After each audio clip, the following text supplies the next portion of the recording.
close are you to maybe settling the competition for your specialists? I think we're pretty dialed in at this point. Massimo looks like he's kind of sees the reins there on the field goal, and Ben has kind of been the kickoff specialist at this point. So they'll keep competing over the next week or so, but they're kind of settling into kind of earning those first team reps at both those two units. Punter wise, it's still pretty competitive. Both those guys are really hitting the ball well right now. So it could be a scenario where there's a home for both of them. When we talked to the kickers a few weeks ago, they didn't seem bothered by any of the stuff that happened at kicker last season, or didn't feel like it added any pressure on them, I guess. What did you see from them to come in and not be worried about that at all and just kind of doing their job? Yeah, just two veteran guys, so they understand that it's always the next kick's the most important kick. So we go out there and just keep working on making sure that that one play is 1-0. They win that one play. If they don't, they're going to try and win the next one, not let it phase them. So you can't let the mistake kind of compound, right? Don't let the same kick beat you twice, that type of thing. So just a mature, older mindset and a lot of experience from the both of them. So they're excited to kind of put that on display. From the first scrimmage to the second, Leach said the improvement was, they hit him. Have you noticed any other differences with your kickers as far as what they've improved on? Yeah, they hit him. I guess that's right.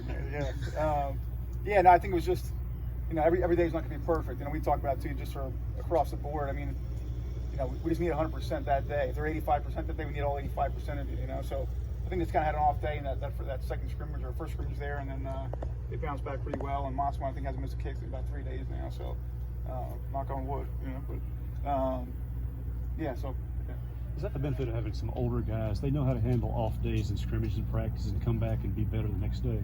Yeah, I think so. And then their workload, that's another piece too, where they know that kicking more balls doesn't mean better results. They got to really, some technique work, some drill work, just refining their craft, understanding, immediately what the mistake was made, not overcorrecting that mistake, but with a plant foot or whatever it may be, and just going out there and just trying to kick their best ball in the next one.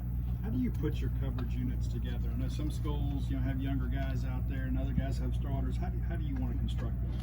Yeah, I think those starting ones, on both sides of the ball. If we can get them to play a unit or two, that'd be fantastic. And they're all willing participants at this point, and some really good players out there. Coach has always had a rule, Coach Leach, about you can play guys on 2 units, so they're going to practice on 2. They're going to play on 1 at least, maybe 2 for some of them, and then you get those young guys, the up and comers, are the ones I think are really the core. That's kind of the heartbeat of those big 4 units.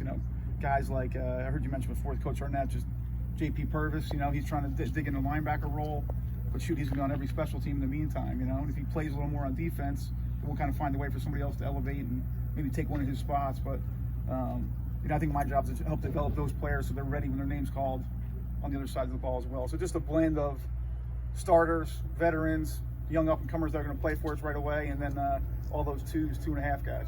What do you think of the guys who got back there on return? Yeah, no, one explosive and one really consistent, reliable, and then we got an explosive young guy behind them and another reliable guy behind that. So we just got to keep catching balls in the meantime and get real comfortable with the scheme and keep working on it. That's what I was going to kind of ask at. With so much done in college game to take the return game away with sophisticated coverages or limited contacts or whatever, how do you prepare guys for a job that say you may get one chance all season to make something big happen, but be ready for your chance? Yeah, I think that's the nature of special teams though too. It's always one play. You get a one-play series. You don't get 15 plays and get to make a mistake. You don't get to do that. So our one play, we're always expecting our block's going to be the key block, or whatever your assignment is. It's critical. 11 guys, it takes 11 guys on a kick return, it takes 11 guys on kickoff. It's not just one guy. So they got to understand the importance of that, and I think they're so far doing a good job of that. Describe your punters' respective strengths, 2 guys that you're battling it out. Yeah, pretty. One's a lefty and one's a righty. So for all the guys out there listening, good luck trying to game plan for both of these guys. But Archer can kick a monster ball with good hang when he does that, and the distance matches that. It's a squirrely tails to the away with the lefty punter. George is really athletic, big guy, can move the pocket, kick balls all across the field. So I think between the two of them, there's a myriad of punts we can kick, and they're both both very veteran guys at this point as well. So it'll be fun to see them keep progressing.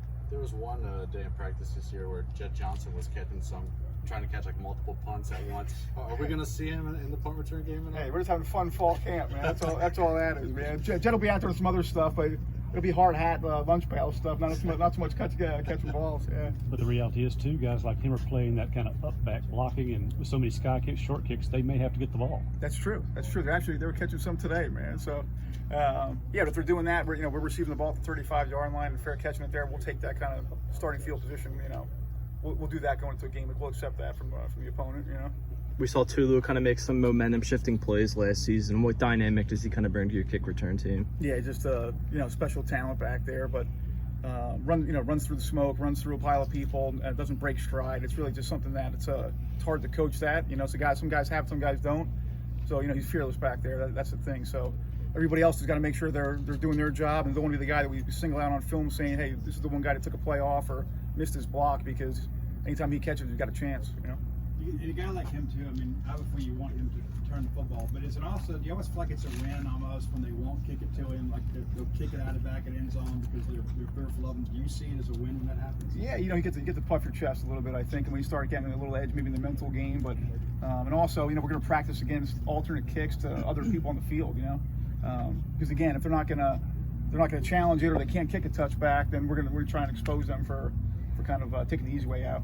Not just kick return, but how did Dylan and Simeon, the two guys basically kind of blocking, but also be return guys? How did you choose those two? What makes them fit that position? Yeah, I mean both running backs that can block, and they do that for a living. And then obviously, I coached those guys last year, so I trust them back there. But on top of it, ball in their hand, they do it all the time. So ball in their hands, break a tackles. They're not going to have quite the same blocking that the deep guy would have. But they're physical enough to kind of break a tackle or make somebody miss and make a play with it. You've seen, at some levels, kickoffs being phased out for safety reasons. How do you feel about that? That's a PC question, I guess. Yeah, I mean, I'd like it to stay the way it is or go back to the old way. But yeah, I mean, we'll adapt the rules and try and maximize the best we can. But it's a physical game. and it's a violent game, and it's it is what it is, I guess. Yeah. Thank you, Coach. I appreciate it.